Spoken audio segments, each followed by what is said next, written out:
A couple of weeks ago, I was invited to attend the All-In Summit in Miami, put on by billionaires Chamath Palihapitiya and David Sachs, as well as ex-Google exec David Friedberg and angel investor Jason Calacanis. We recently interviewed Jason on episode 433, and we also interviewed Chamath on episode 354, so I recommend you go and check those out. It was a 3-day event with a wide host of expert speakers. The highlight, of course, was a near 1.5-hour conversation with Elon Musk. In this episode, we're going to review a few talking points around Elon's Twitter takeover, Tesla's business structure, and the future of SpaceX. While I was at the event, I met Dr. Ryan Yermus, who's joining me on today's show. Ryan is, of course, a medical doctor and also a co-founder of multiple publicly traded companies. His latest venture is Field Trip, ticker FTRP, which specializes in progressive treatments using psychedelic molecules from ketamine and psilocybin. After our summary of our experience at the All-In Summit, we do a deep dive into Field Trip and psychedelics in general. So it's a pretty eclectic episode, and I hope you enjoy it as much as I did. So without further ado, here's my conversation with Dr. Ryan Yermus.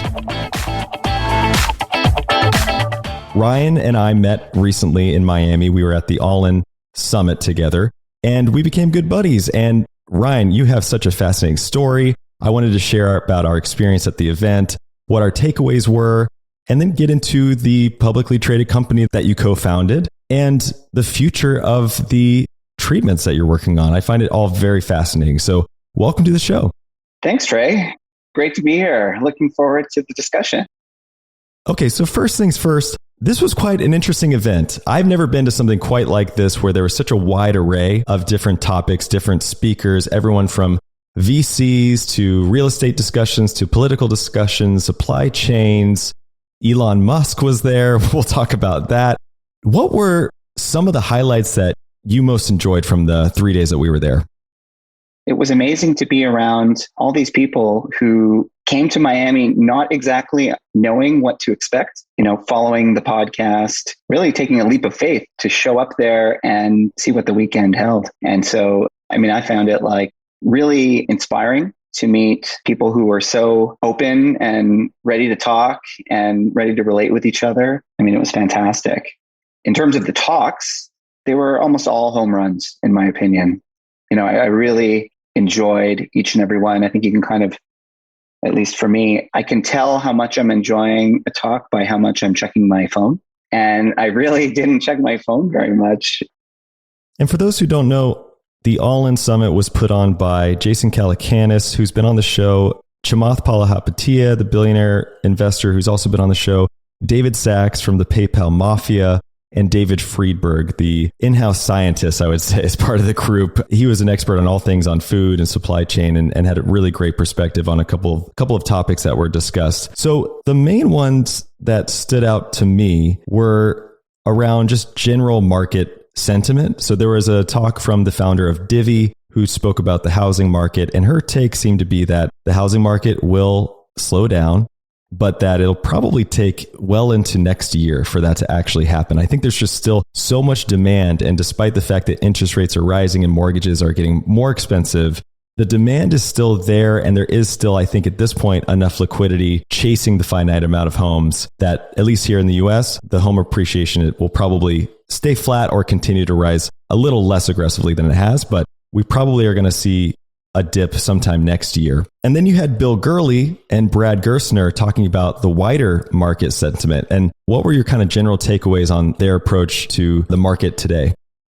Bill Gurley talked about it from mostly the venture point of view, investing in early stage companies, pretty much sounding the alarm bell that the multiples that they had been investing at have been drastically cut down now. After COVID, the economy was stimulated so heavily that multiples went out of control and they had to fight for investments, and term sheets were being thrown at interesting companies. And now it's different.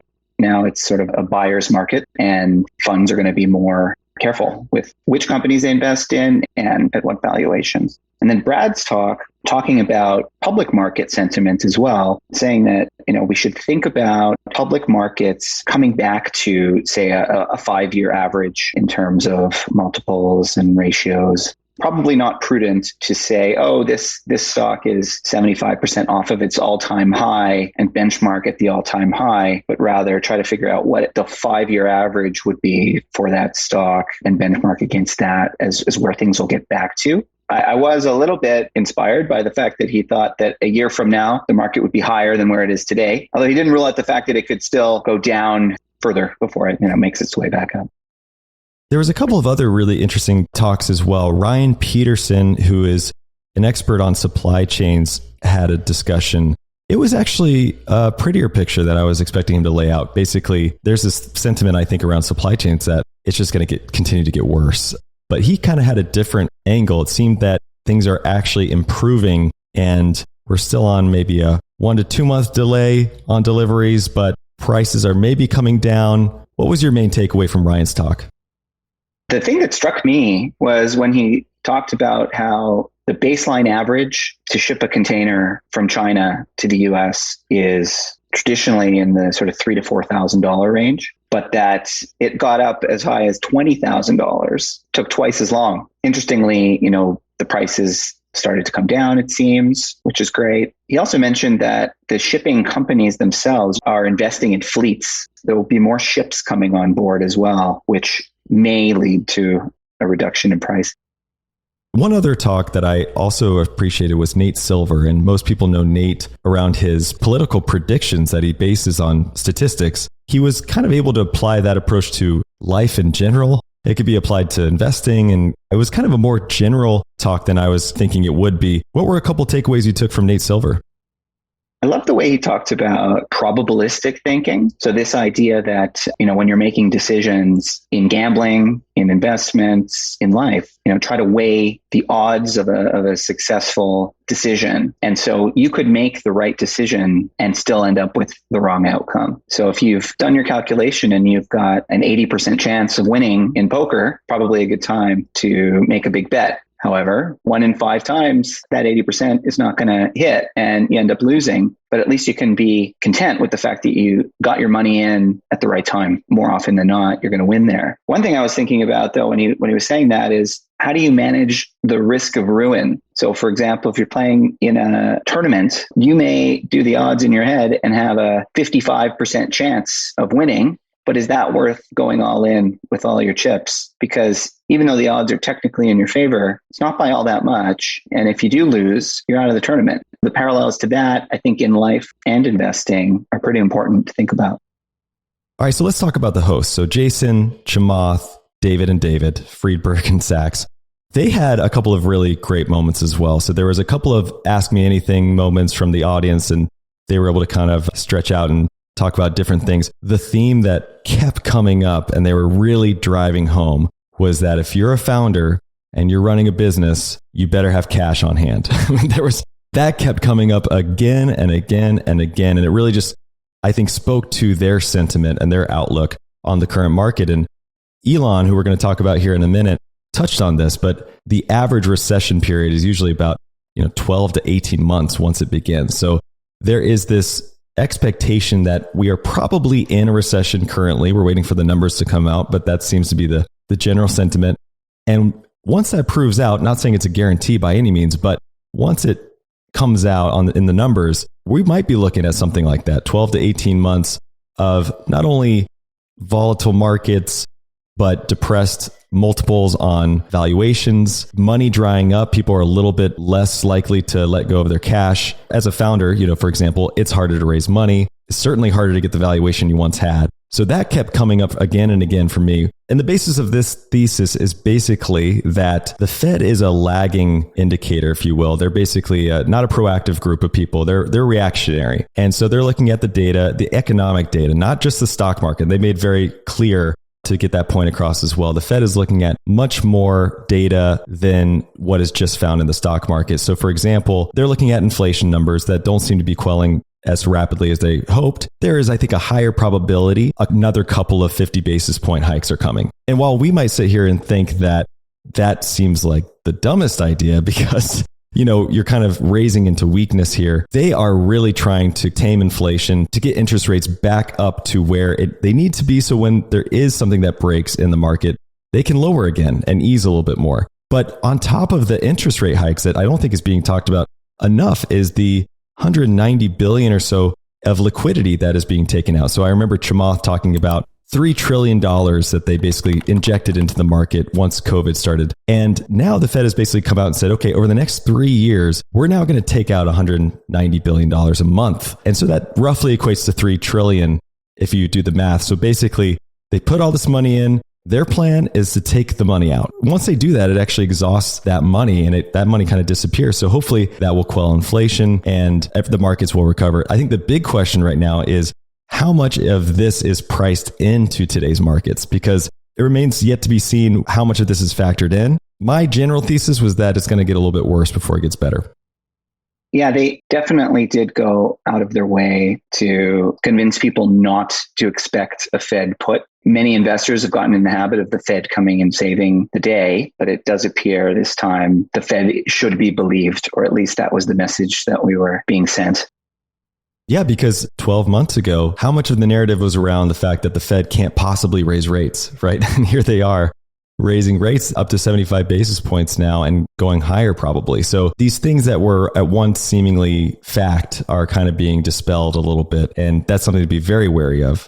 All right, so shifting gears a little bit, I want to talk about the man of the hour. It's undeniable that this was the real headliner of the entire event. Elon Musk, who is a good friend of Jason Calacanis and the group that was on stage, came in for a fireside chat. It ended up lasting about an hour and a half. It was much longer than I even expected. And he came in much more relaxed. He was laughing. He was cracking jokes. And it wasn't like a TED Talk, where you typically see him and he's very serious talking about Mars and whatnot. He did touch on these points, but there was just a general relaxed nature to him. And I hadn't quite seen that side of him before. I totally agree. It was very casual. He was at ease, having a conversation with his friends. But at the same time, I think he had the whole room mesmerized. You could hear a pin drop. I loved how transparent he was about his discussions with Twitter right now. Yeah, so we're actually going to play a clip from the event here where Elon's talking about the Twitter deal, because they came right off the bat talking about Twitter. Everyone's been following along with this. But what was surprising to me is how bearish I would think his sentiment towards Twitter really was. The contention here is that he's basically alleging that Twitter is claiming to have fewer bots than they really do. So for example, in the public filings, Twitter is saying that they have around 5% or less bots. He's claiming that it's 4 to 5 times that. And he said the lowest estimate was closer to 20%. So we're going to play the clip here. If anyone's invested in Twitter right now, I think you should definitely pay attention to this clip. Is this Twitter deal going to get closed, do you think? What are the chances here? Well, I mean, it really depends on a lot of factors here. I'm still waiting for some sort of logical explanation for the number of sort of fake or spam accounts on Twitter, and Twitter is refusing to tell us. So this just seems like a strange thing. Wait, sorry, are they refusing to tell you, or you don't think they really know? I mean, there's a good chance they may just have no idea. They claim that they do know. And they claim that they've got this complex methodology that only they can understand. But the guy who landed 2 rockets simultaneously can't understand. When you brew, you stir this cauldron, and then you throw the knuckle boom, and then suddenly it comes to you in a dream. I don't know. But there should be some objective way to think, because this is a material, it's a material adverse misstatement if they in fact have been vociferously claiming less than 5% of fake or spam accounts, but in fact it is 4 or 5 times that number, or perhaps 10 times that number. This is a big deal. It's not this. It's sort of like if you said, okay, I agree to buy your house. You say the house has less than 5% termites. That's an acceptable number. But if it turns out it is 90% termites, that's not okay. It's not the same house. Your house will disappear. So that would obviously just not be appropriate. So in making the Twitter offer, I was obviously reliant upon the truth and accuracy of their public filings. And if those filings are not accurate, it's simply not. It's not. You can't pay the same price for something that is much worse than they claimed. And, they say, Elon, life's a negotiation. So at a different price, it might be a totally viable deal, correct? I mean, it's not out of the question. The more questions I ask, the more my concerns grow. So at the end of the day, acquiring it has to be fixable and fixable, with a reasonable time frame and without revenues collapsing along the way and all that sort of stuff. And so, I really need to see how these things are being calculated. And it can't be some deep mystery that is like more complex than the human soul or something like that. I think we can apply the scientific method to this and try to figure out what's really going on.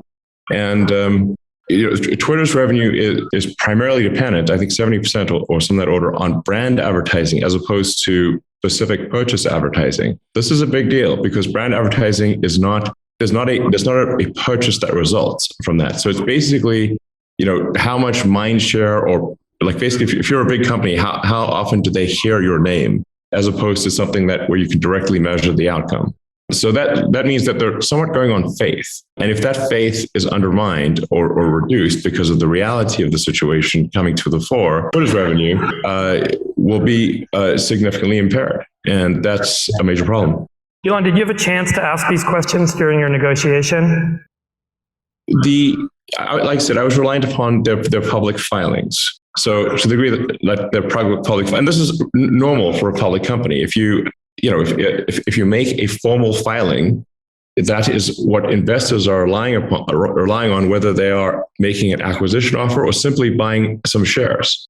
The accuracy of these filings is important, whether you're buying one share or the whole company. And so if these filings are inaccurate, or if they're sort of potentially blatant, it's a big deal. Elon, do you have a sense of why this has been such a persistent problem for Twitter? Do they not have the technical capabilities to solve the bot problem? Or is it more of like just they've under-prioritized the issue or been unwilling to because potentially there are implications for ad revenue? I don't know. It's sort of speculative at this point. So the worst interpretation would be that they don't want to look too closely at the thing because they might not like the answer.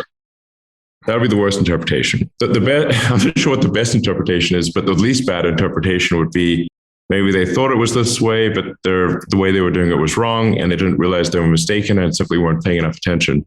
It does seem as though it should be a lot easier to get rid of the bots and spam and trolls than, like, this is not we're not trying to split the atom here. My favorite part of this clip is the termite analogy, where he's basically saying, if you have a home that has 5% termites, that's reasonable. But if the home has 90% termites, that's a different story. If I'm being honest, I was actually more convinced of this argument than I was going into it. So for example, at his TED Talk, Elon said that he basically was buying Twitter to protect free speech, and that he even said, I think, quote, the economics don't matter. And I found this really interesting because, JP Morgan is quoted to put $26 billion into this deal. I mean, how did the economics not matter? And I don't think you rally JP Morgan to put in $26 billion on free speech. I just found it a little too convenient that while the Twitter stock tanked, while all the rest of the market was tanking, here comes up this idea that, these bots are a real issue because the revenue stream might be affected, and there's all these arguments made, but I was really skeptical going into this argument because I thought, well, if the economics don't matter, then why bring it up? But it sounds like this might be a harder problem to solve than he originally thought. And I thought he was actually very convincing. What did you think, Ryan? I agree. Although firstly, I would argue that if my house was 5% termites, that would also be unacceptable. If you're focusing on bots as the issue as it pertains to advertisers, then that is a different narrative than thinking about free speech. And the guys were talking about how the Twitter bot situation may qualify as a material adverse change, or a MAC as they were describing. That's more in pertaining to advertisers and less so of an issue, I think, around free speech, unless, to your point, Trey, it's too hard of a problem to solve. Yeah, I'm glad you brought that up because MAC is a legal term, right? Material adverse change. And that's a big deal because there are billions of dollars on the line here. If what he's saying is actually true, where the actual bot count is different than the public filings, then we're talking about shareholder class action lawsuit level issues. I mean, this is a really big deal and a really big allegation that he's laying out very publicly. So I just found that to be really interesting that he was so cavalier about how he's even thinking through this deal. I just found that to be kind of refreshing, but also kind of concerning in a lot of ways too, because if he's in fact not correct on this allegation, then that could really blow back on him as well. So One of the other points that I believe David Sachs highlighted was the fact that Elon has got $1 billion committed to this if he walks away. He's got to lay up $1 billion just to kind of walk away from this deal and cut ties. But David said something interesting, which is essentially that he expects that there will be many lawsuits before Elon pays up $1 billion, especially if there's these types of allegations on the table. But this is a really big deal. I think for those who are holding on to Twitter stock, hoping that this deal will close where it's supposed to, I would start to second guess that.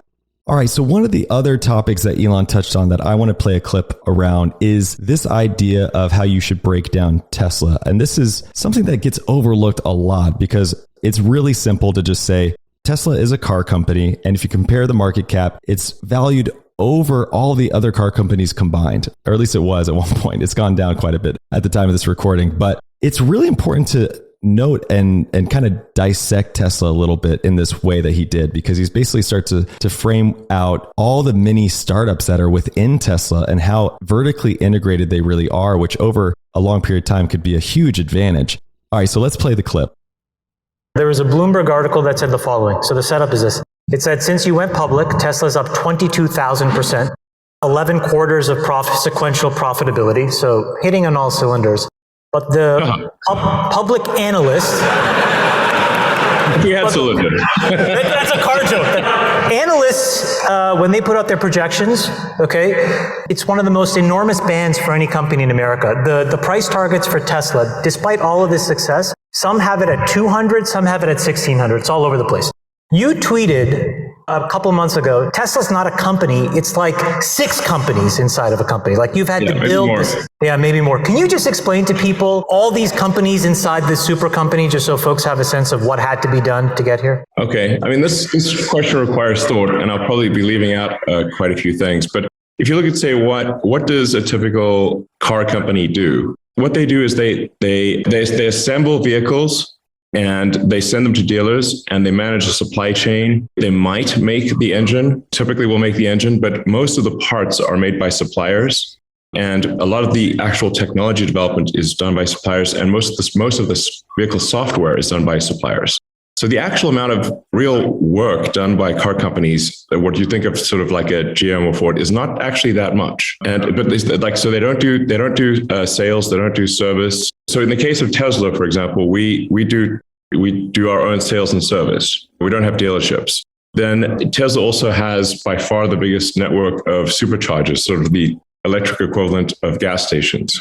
So we built an entire global supercharger network, which is still the most advanced and by far the best way to charge your car when traveling long distance, or if you live in a city and don't have the ability to charge your car because of street parking or an apartment. We deployed it. I think we have, 15,000 superchargers globally. You can travel anywhere in America right now with the Tesla supercharger network. Then in terms of vertical integration, we make the battery pack, the power electronics, the drive unit. We actually we're more integrated in the parts. We actually make so much of the car internally. We're vertically integrated, not necessarily because we think that there's some religious reason to be vertically integrated, but because the pace at which we needed to move was just much faster than the supply chain could move. And to the degree that you inherit the legacy supply chain, you inherit the legacy constraints, including their speed, cost, and technology. And then Tesla is as much a software company as it is a hardware company.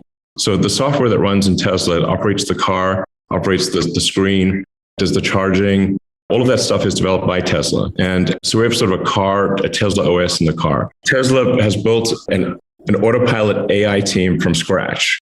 That is the best real world AI team on earth. And if anyone else has got a better one, I'd like to see it demonstrated in a car.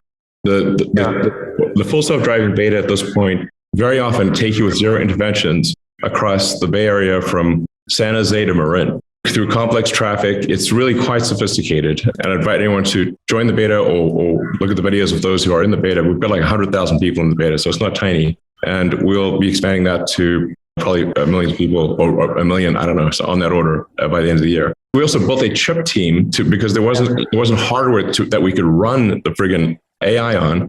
We couldn't just fill the trunk with a whole bunch of GPUs, and because they would have taken a trunk full of GPUs that would have been very expensive and take massive amount of power and cooling just to be able to do what the Tesla designed full self-driving computer can do. So, and we started a chip team from scratch, designed it. It was the best in the world and still is the best in the world several years later. And we're also then we're designing a Dojo supercomputer to be able to process all the video that's coming in from billions of miles of data, because just sort of like the way that it's very difficult to compete with Google because they have so much data and they have all this people doing searches all the time, and humanity is training it.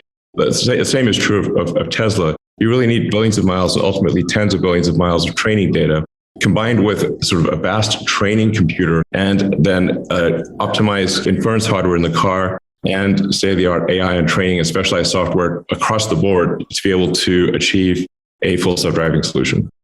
I just want, when he opened Tesla Gigafactory, remember this 7 years ago? I'll just tell the audience the story quickly, Elon. He puts a slide up there and he says, guys, we're not actually building a factory, we're building a machine that makes machines. And he puts the layout of the factory and it looks like a chip. And it was basically like how you would actually lay out a microchip if you were like a layout engineer. It was the craziest thing I'd ever seen. And I was like, that was when I first got it.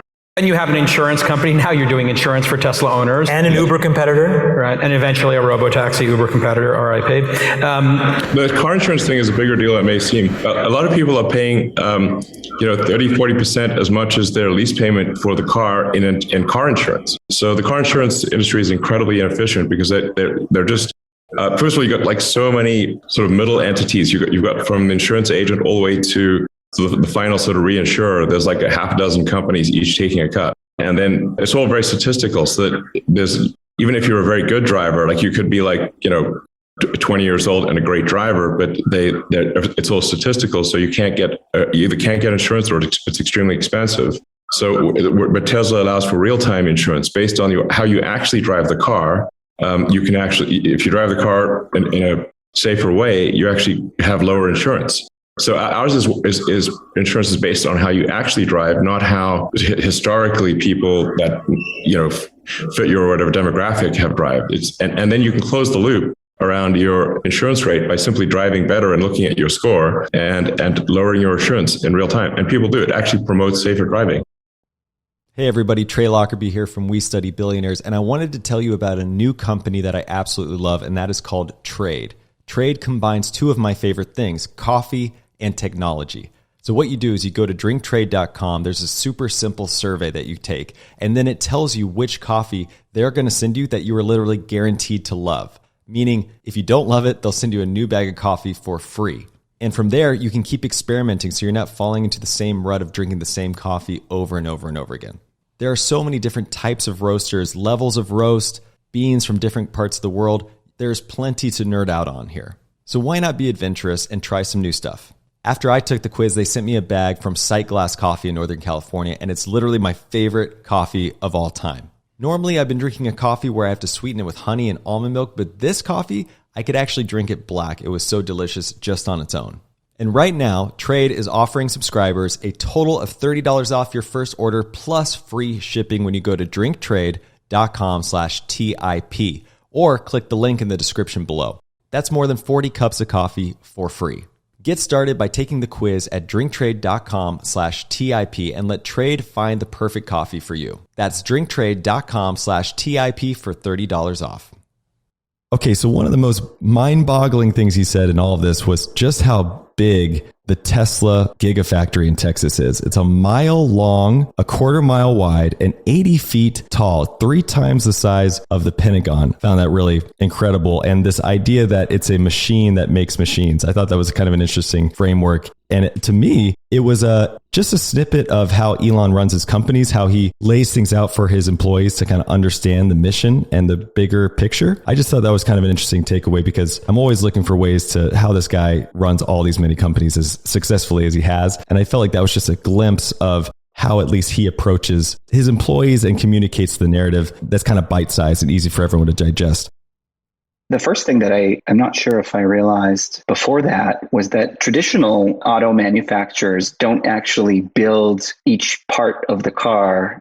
They assemble it more than they actually build each component. And then you parallel that with Tesla that is actually building most of the components within their cars, and some of which are extremely complicated that nobody else has even the capability to build. That to me was quite eye-opening.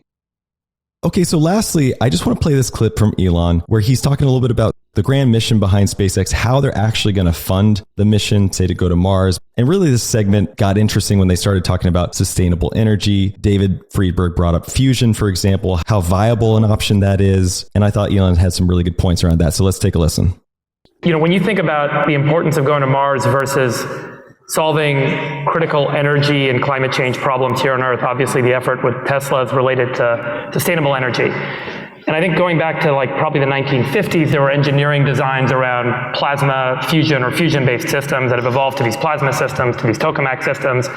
And every year, every decade, it's like, hey, next decade we're going to have it. What's your point of view on where plasma fusion systems are? Are we going to have fusion energy this century, this decade? And does it create limitless energy where the electricity production goes up by 10,000-fold and the price of electricity drops by 10,000-fold? And then what does that world on Earth look like if that happens? So I guess the question is is that technology real? When does it happen? And what happens to the world here when and if that happens?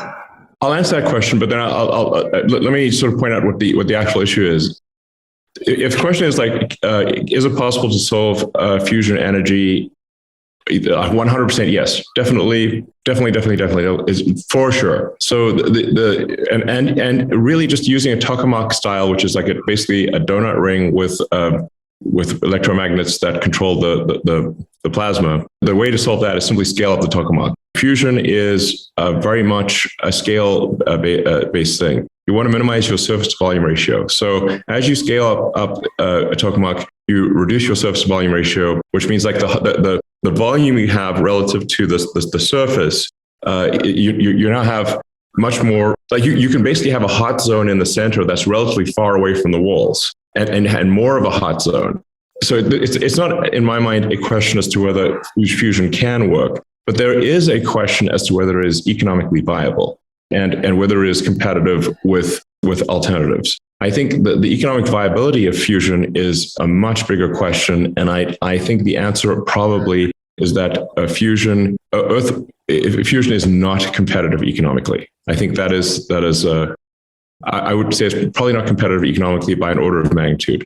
Is it a materials breakdown, or where does it break down? So you can't just use normal hydrogen. You need to use deuterium and tritium, unusual forms of hydrogen. Helium-3. There are some other types of fusion that could be used, but these are just not. They're not there's not a lot of this raw material. It's quite difficult to get the raw material. So first you have to get the raw material. That's expensive raw material. And then it's not just about generating the energy. You've got to turn that energy into usable electricity. You can't just have a hot thing. Okay, so the hot thing has to translate to usable electricity. So I think you've got a cost of fuel issue, which is very significant. You've got to have a whole bunch of knockdowns from when you generate the heat to when you actually convert that into electricity. You've got some very difficult maintenance issues with a fusion reactor. So, and that should be then compared to alternatives. The sustainable energy alternatives that I think are overwhelmingly more competitive are solar energy, wind, geothermal, hydro, some tidal energy, but it's really primarily solar and wind. Now, and you can really say why bother creating fusion on Earth when we have a gigantic fusion reactor in the sky that just works with zero maintenance, and it shows up every day. Right. It's pretty consistent, yeah. But Elon, can we scale to 1,000x or 100x our electricity production here using solar and other renewable sources? Yes. So the amount of surface area you need to power the United States is remarkably tiny. So you need basically roughly 100 miles by 100 miles of territory. And it obviously doesn't need to be in one place in the United States to power the United States. It's like a little corner of Texas or Utah. And then if you could basically power, you probably 10x the just with solar alone, without displacing anyone's home, power an economy 10 times the size of the United States in the United States. If you extend that to water, because Earth is 70% water. Yeah. I mean, you could say, okay, now we could probably have a civilization that is 100 times as energy intensive as we currently have it. And so what does that look like was the last part of my question, which is a world where energy costs are, say, let's 100 times cheaper than they are today, and we have 100 times more energy production capacity. What changes about civilization? What do we do differently, and what do we see change most kind of dramatically? Well, currently we're not, because of just generally low birth rates almost worldwide, civilization is not headed to have a population that is an order of magnitude greater than where we're currently. We're currently headed towards a population decline. And this is almost everywhere in the world. It basically seems as though as soon as you have like urbanization and education beyond a certain level and income beyond a certain level, birth rates plummet.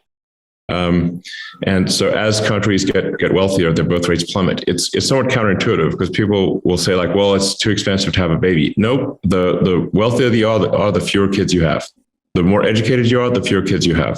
So it's the inverse. So I'm not sure who would use all that energy unless there's a significant change in the birth rate. All right. So overall, the whole talk was over an hour and a half. Elon gave us a lot of time. It was really fun to hear him talk to his friends, especially, and have that dynamic. But as cool as Elon is, I want to talk about Ryan Yermus, because you and I met at this event and we hit it off, and I just found your background so interesting. You're a medical doctor and you're an entrepreneur. You've founded or co-founded a couple of companies now that have gone public. So talk us through your background, how you became a medical doctor, and then how you found yourself co-founding all these amazing companies. I'm an addictions doctor. I've been practicing addiction medicine for the better part of a decade now. The field of addiction is really interesting in that addiction is not caused by just one thing. Addictions are often what we call comorbid. It also often is the result of traumas in the past or people's upbringing, that sort of thing. I've been frustrated with medicine in general. Though we try really hard to help people with behavioral health issues, there really aren't many fantastic tools at our disposal to do that. The standard of care for mental health is to take a pill or 2 or 3 a day that sort of, if you're lucky, is able to alleviate symptoms or at least minimize symptoms for a time. A lot of times these medicines don't get people back to quote unquote feeling good, just maybe feeling better than they felt when they were depressed or anxious or had symptoms of their trauma. So we were looking for better solutions. In starting Field Trip, we came across the field of psychedelics. And psychedelics is really science-led. People may know of Timothy Leary back in the Harvard days, many decades ago. That sort of ended what at the time was the emergence of psychedelic therapy, psychedelic medicine. I would argue that we are right now in the midst of a reemergence of psychedelics, this time being led by the science. And the science is overwhelming at this point. We've got studies being done by a nonprofit called MAPS, showing that MDMA is extremely effective at treating people suffering from post-traumatic stress disorder. We've also got plenty of research coming out of NYU and Imperial College in London and some other drug development companies showing that psilocybin, which is the active ingredient in magic mushrooms, can be used to treat depression. When we're looking at these treatments, I think the important thing to think about is the fact that rather than needing to take a medicine every single day for weeks or months, these treatments are self-limited. This is working with a therapist for several sessions and then taking a single dose of a psychedelic in a comfortable therapeutic setting. And that can actually lead to the resolution of their symptoms and getting them back to feeling normal again without the need to take more pills afterwards. And so what we've done at Field Trip is we've looked at this problem from a few different angles. We actually were traded on the NASDAQ and under the ticker FTRP. And we've just recently announced that we're splitting off the 2 arms of our business. So the 2 arms of our business are, one is in novel psychedelic molecule development biotech. We believe that we have a molecule in FT104 that is a better, more user-friendly version of psilocybin. The idea will be that psilocybin lasts about 6 hours or more and takes a full day for a person to actually have that experience. What we're hoping to show with FT104 is that we can deliver a psychedelic experience that's therapeutic in a much shorter period of time. The other benefit of FT104 is that we've got patent protection over the molecule itself. The other half of our business is the services business, so essentially the delivery of psychedelic therapy. And so we have a network of 12 clinics across North America and one in Amsterdam that's delivering psychedelic assisted psychotherapy today. In North America, we're using ketamine as the psychedelic medicine and combining it with comprehensive psychotherapy to treat people. And in the Netherlands, we're actually able to use psilocybin truffles, which are permitted in the Netherlands. And so we're able to do that now. On that point, what are you seeing as far as the benefit from ketamine versus psilocybin? They're trying to achieve, I think, somewhat of the same thing, but there's obviously legalities involved, as you mentioned. So are you seeing that the psilocybin data coming out of Amsterdam is more promising than the ketamine for any particular reason? Are they just different or used for different treatments altogether? Ketamine is very fast acting.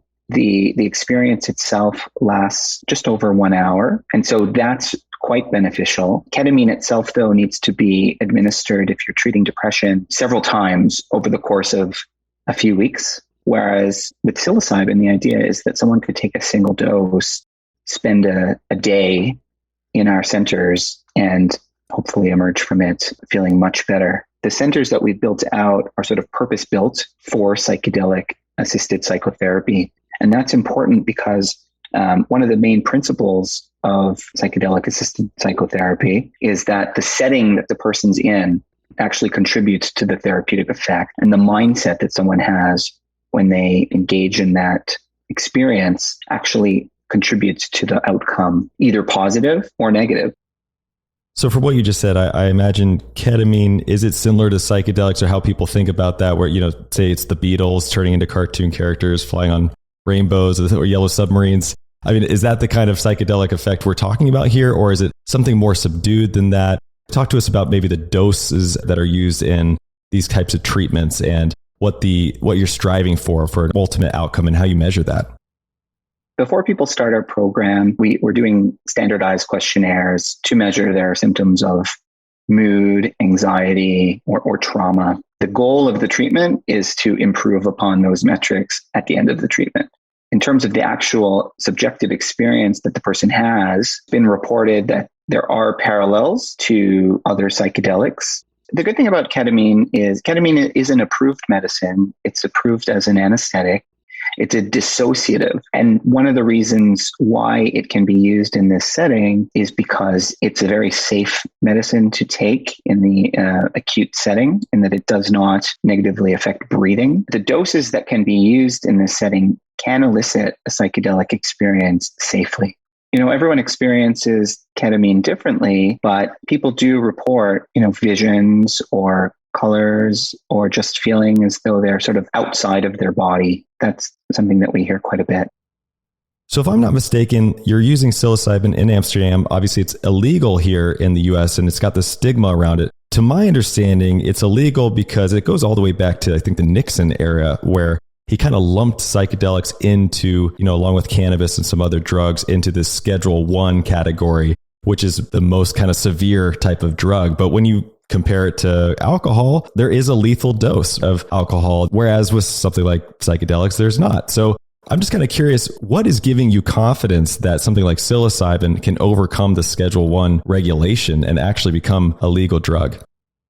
Yeah, it's a good question. I mean, Schedule 1 is reserved for substances that are deemed to have no medical use. I mean, I think you could make a strong argument that psychedelics don't belong on that schedule. But, the work in the United States is being done at the level of the FDA. So with FT104, for example, which is a psychedelic, we're starting our phase 1 trial shortly. And the idea is to move on to phase 2 and then phase 3, and then get it approved as a prescribable medicine that a doctor can prescribe to a patient. Right now, there are other companies. One is Compass Pathways that is bringing psilocybin to market. I believe they're on their phase 2 study or the beginning of their phase 3 study to bring psilocybin to market to treat treatment-resistant depression. FT104 is a very similar medicine to psilocybin. And so, we're confident that we should be able to get that through as well.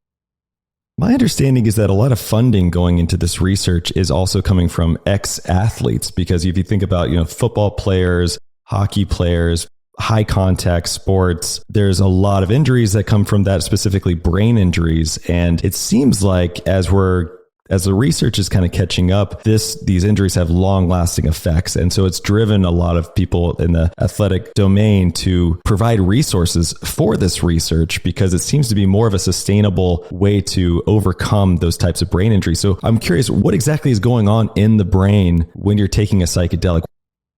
The science is still being done in this space. But the gist of it is that when you're someone who is depressed or anxious, you get these thought patterns in your head that are really hard to shake. If you think about these sort of loops of thought that are going around in your head, and regardless of what you try to do, they tend to come back. And so that's referred to often as the default mode network. What psychedelics can do is they can actually sort of clean the slate. People will get out of this sort of negative thought loop, and it allows new thought pathways to form, new neural connections to form. People may reemerge without this sort of negative, depressive, or anxiety-provoking thought patterns as a result of it, and sort of be able to have some distance from what was causing their depression or their anxiety. Another exciting part of psychedelic research is this idea of neuroplasticity.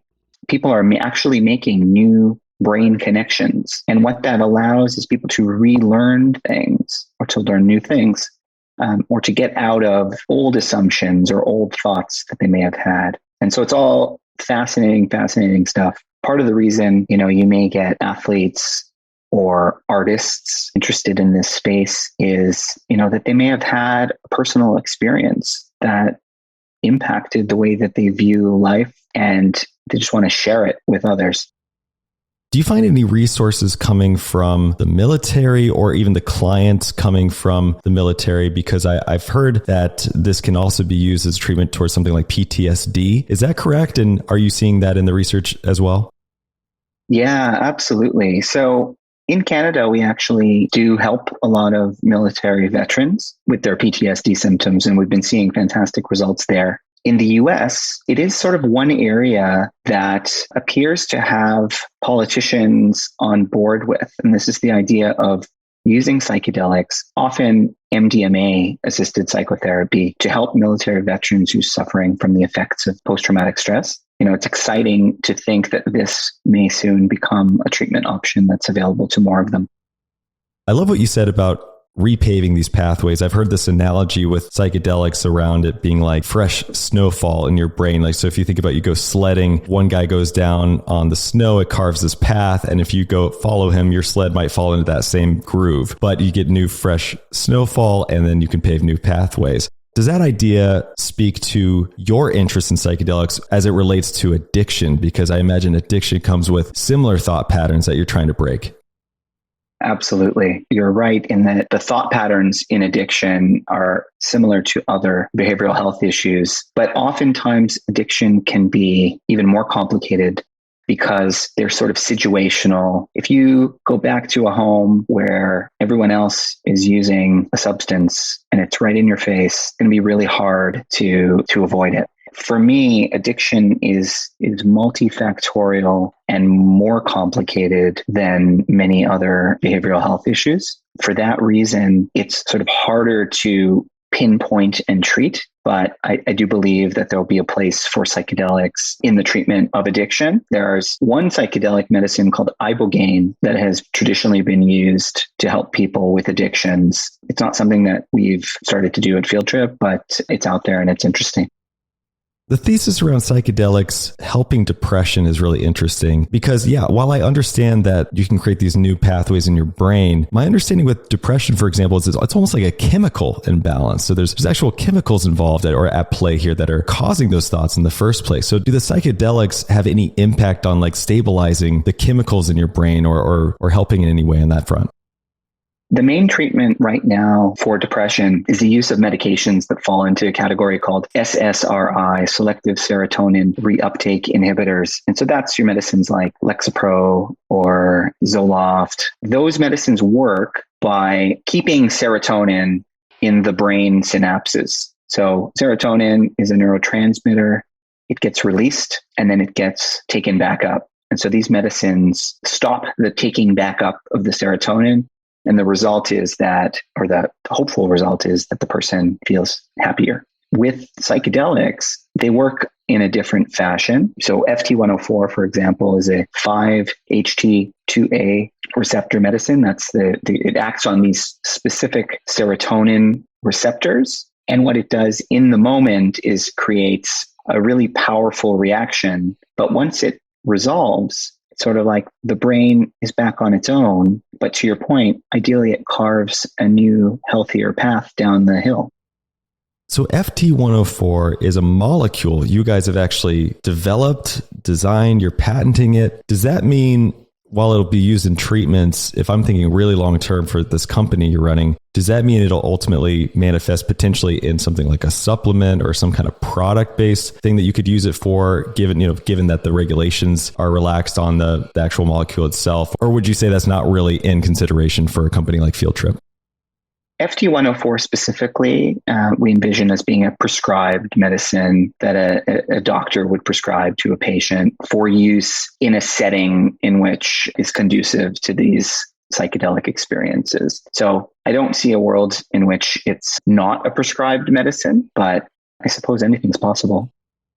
I guess I was thinking about the idea of microdosing, right? That's become kind of a trendy concept recently.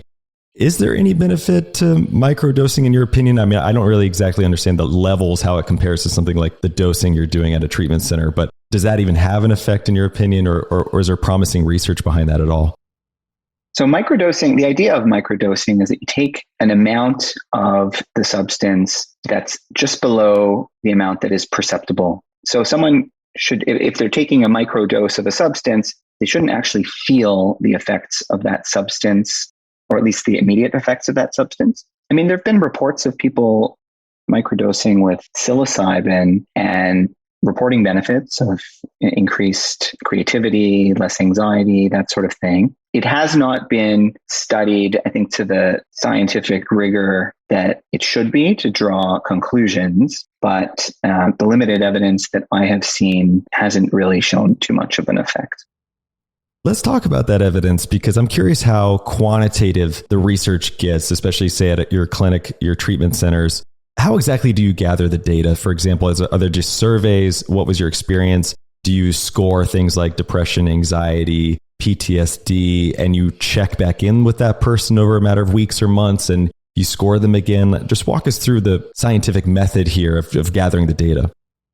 That's exactly right. So before someone starts our program, they'll fill out standardized questionnaires, sort of similar questionnaires that are done in research studies to measure depression, anxiety, and trauma. And then we'll ask them to complete those same questionnaires midway throughout the treatment, after the treatment, and then 1 month, 3 months, 6 months after the treatment as well. And what we've been able to show is that we're achieving significant reductions in these symptoms when people fill out these surveys. And so it's extremely exciting, and we're really proud of the amazing experiences people are getting in our centers. Now, do you have access to similar research for SSRIs, as you highlighted earlier? Is that the benchmark, for example, to compare to when you're looking at your research compared to currently prescribed medication? It's hard because it's a bit of an apples to oranges comparison. SSRIs, in order to be approved, have to beat a placebo just by enough to be statistically significant. Though we've not done a head-to-head comparison, so I want to be careful what I say. I believe that our treatment outcomes would beat, the average SSRI. Many of the people who come to us have already failed one or more courses of SSRIs, meaning that they've tried them, they either didn't like how they felt or they didn't work. And so they're looking for a different solution. It's my understanding, and I could be wrong, but are SSRIs an addictive medication, meaning they're harder to get off of, and therefore this type of treatment is better in that it's not addictive at all? What are some of the ways that you compare with the current medication when it pertains to addiction? Well, I would say that SSRIs, I don't think they're necessarily addictive by the sort of true way that we think about addiction. So someone may become dependent on a medicine, meaning if they don't take it, they feel unwell. But when we think about addiction, you start to think about, okay, what are the negative implications of this person's use of the substance? So for example, if someone is using fentanyl every day, they need to use fentanyl in order to avoid feeling sick. And if they've been using it long enough and they no longer have access to the fentanyl anymore, they may resort to doing bad things to get the fentanyl, or they may no longer show up to work, or it may impact their relationship with their family and their friends. And so you start to see these negative constellation of outcomes as a result of that person's addiction. And then of course it can, get even worse from there. In that sense, I don't know that SSRIs are necessarily addictive. Ketamine, the way that we use it, has a low risk of addiction, but I should say that ketamine itself can be abused on the street. So people use higher doses, perhaps more frequently, can get addicted on the street. When it's used in a clinical setting, the doses are lower, it's observed, and the outcomes, positive outcomes for patients, speak for themselves there. What was the thesis around going public with this company? Is it a matter of it being hard to get funding in the private markets, given that this is sort of a controversial approach to medicine? Or was it that this would raise more awareness around it and get the public involved and kind of expedite the awareness? What was the reasoning around taking this company public, especially so early? The founding team, there are 5 of us. We had experience in the Canadian public markets years back. And so we became familiar with the workings of the Canadian capital markets. When it came time to raise the second round of funding for Field Trip, my partners would go into these investors' meetings. Essentially, the message was, we want you to go public. We weighed the pros and cons of doing so. But in Canada, going public on the Canadian Stock Exchange, was, we thought, worthwhile. And so we ended up raising our round and went public on that exchange. And then eventually, actually pretty quickly, uplisted to the Toronto Stock Exchange Big Board, and then cross-listed over to the NASDAQ, where we are today. I think it's a really, exciting time. It's the right time for these two halves to split off and really just focus in on their individual mandates. And for me, most of my time, I think, will be on the clinics and health and wellness side. Well, Ryan, thank you for the education today. I'm fascinated by what you guys are doing at Field Trip. It was really great to meet you in Miami and get to know each other. Thanks for coming on. This was a lot of fun. I hope we can do it again soon. Absolutely. It's a great meeting as well. Thanks for having me. This is great. All right, that's all we had for you guys today. If you're loving the show, don't forget to follow us on your favorite podcast app. And if you want to check out Field Trip, the stock, look no further than the TIP Finance tool. Just Google TIP Finance and it should pop right up. And lastly, we always love hearing from you, so either leave a review or reach out to me on Twitter at Trey Lockerbie. And with that, we will see you again next time. Thank you for listening to TIP. Make sure to subscribe to Millennial Investing by the Investors Podcast Network and learn how to achieve financial independence. To access our show notes, transcripts, or courses, go to theinvestorspodcast.com. This show is for entertainment purposes only. Before making any decision, consult a professional. This show is copyrighted by the Investors Podcast Network. Written permission must be granted before syndication or rebroadcasting. Thanks for watching. Make sure to subscribe and hit that notification bell so you don't miss out on the next podcast episode and new investing resources. What are your takeaways and thoughts on this discussion? Let us know in the comments section below.